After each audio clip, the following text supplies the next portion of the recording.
Before this case went to trial, the evidence was already speaking. Photographs, digital records, a timeline that couldn't be argued away. This is not a story about rumours or unanswered questions.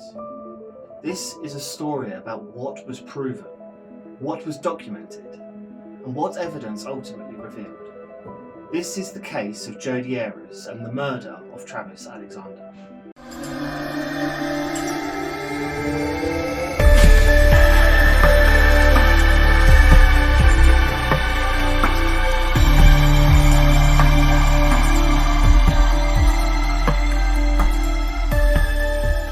The story of Jodi Arias is one that continues to attract attention years after the verdict was delivered.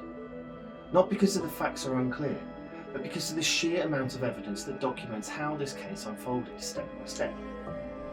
What happened to Travis Alexander was not a mystery. What remains difficult is understanding how a relationship that appeared ordinary on the surface ended in such extreme violence. Jodi Arias and Travis Alexander met in 2006 at a work conference in Las Vegas. They were both associated with the same company and quickly began spending time together. Friends described Travis as confident, outgoing, and committed to his faith. Jodi was described as quiet, creative, and attentive. Together, we talked a lot about philosophy and personal development and how to be a better person. It was very gregarious, very social, very easy to get along with other people, and that attracted a lot of friends. Their relationship progressed quickly, but it was never formally defined in a way that reflected long-term commitment. Although they were romantically involved, Travis made it clear he did not see Jodi as his future wife. This was largely due to his religious expectations and his desire to marry within his faith. Despite this, their contact continued. They remained physically involved and communicated frequently, and spent time together even after their romantic relationship was said to have ended. In 2007, Jodi moved from California to Arizona, placing herself physically closer to Travis. Later, she relocated again, this time to Utah. Despite these moves, their communication did not stop. Phone records, emails, instant messages would later show consistent contact between them over an extended period of time. By early 2008, Travis began dating other women. He spoke openly to his friends about future plans, even marriage. This information would become relevant during the investigation and trial. On June 4, 2008, Travis Alexander was found dead in the shower of his home in Mesa, Arizona. Concerned friends went to check on him after not being able to get hold of him. What they found was a violent and extensive crime scene. What's going on? A friend of ours is dead in his bedroom. We hadn't heard from him for a while.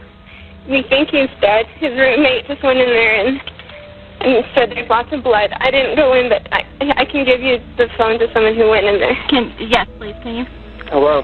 Hi, so what's going on? He's dead. He's in his bedroom. Okay. In the shower. Okay. How did this happen? Do you have any idea? No, we have no idea. Everyone's been wondering about him for a few days. She said that there was blood. So is it coming from his head? Did he cut his head? It's all over the place. Is there any weapons around? I don't know. Not that I saw. I need all of you outside. Has he been threatened by anyone recently? Yes, he has. Okay. He has an ex-girlfriend that's been bothering him and following him and slashing tires and things like that. And do you know the ex-girlfriend's name? Do you remember it? Yeah. What's his ex-girlfriend's name? Ask Taylor. What's that? And do you know if he's ever reported it to the police? Her name is Jodi. No, he hasn't reported anything about Jodi's behavior. Travis had suffered multiple stab wounds. His throat had been slashed. He had even been shot in the head. The nature of these injuries left investigators in no doubt that the attack was deliberate and sustained. This was not a spontaneous incident. Investigators quickly focused on Jodi Arias. At first, she denied being in the house. She later claimed that she and Travis had been attacked by two Martin intruders. This account would change again. Eventually, Jodi admitted that she had killed Travis, stating that she had acted in self-defense.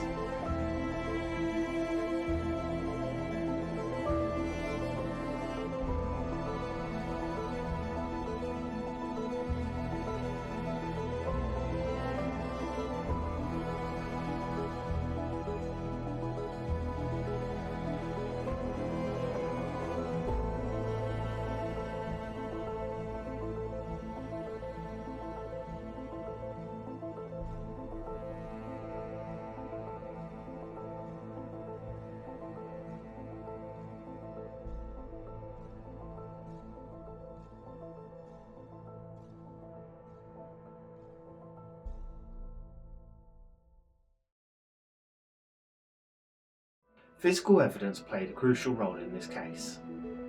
Inside Travis's home, investigators discovered a camera hidden inside a washing machine. The memory card contained a series of photographs taken on the day of the murder. The images showed Travis alive and standing in the bathroom, appearing relaxed and unaware. They also showed Jodi. The timestamps placed the photographs within minutes of Travis's death. The final image captured Travis bleeding and injured. These photographs become some of the most significant evidence presented during the trial. Further evidence showed that after the killing, Jodi travelled away from the scene. Receipts, gas records, witness statements were used to track her movements. Investigators noticed her calm behaviour in the hours and days following the murder. Here you breathe. I wonder how am I still here? The stars are brightly shining. This is the way of our dear Savior's will.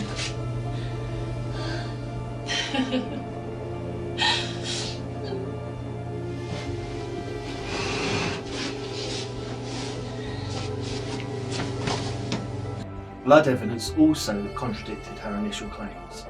Patterns at the scene did not support a sudden, chaotic struggle with intruders. Instead, they supported a prolonged and focused attack. During the trial, the prosecution presented evidence that suggested planning. This included the weapon used, the presence of the camera, attempts to clean the scene, and inconsistent statements given over time. Each element was presented to the jury as part of a larger pattern. The defence argued that Travis had been abusive and that Jodi feared for her life. They maintained that the killing occurred during a confrontation that escalated unexpectedly. The jury was tasked with weighing this claim against the physical evidence. After weeks of testimony, expert analysis, and detailed examination of the forensic evidence, the jury reached a verdict. In 2013, Jodi Arias was found guilty of first-degree murder.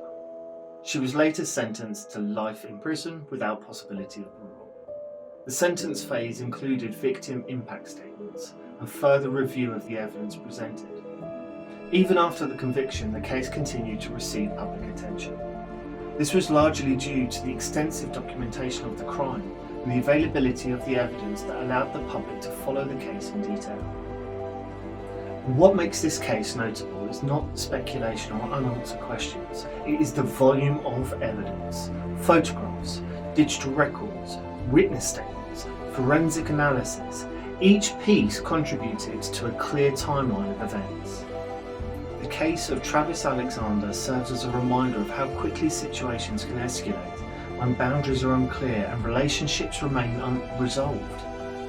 Not through assumption, but through documented fact. This was not a mystery waiting to be solved. It was a case built piece by piece on evidence, and in the end, the evidence told the story clearly. If you found this case worth exploring, consider subscribing to the channel and following along for more stories. The evidence may close the case, but the question often remains. If you want to explore more stories like this, I'll see you next time.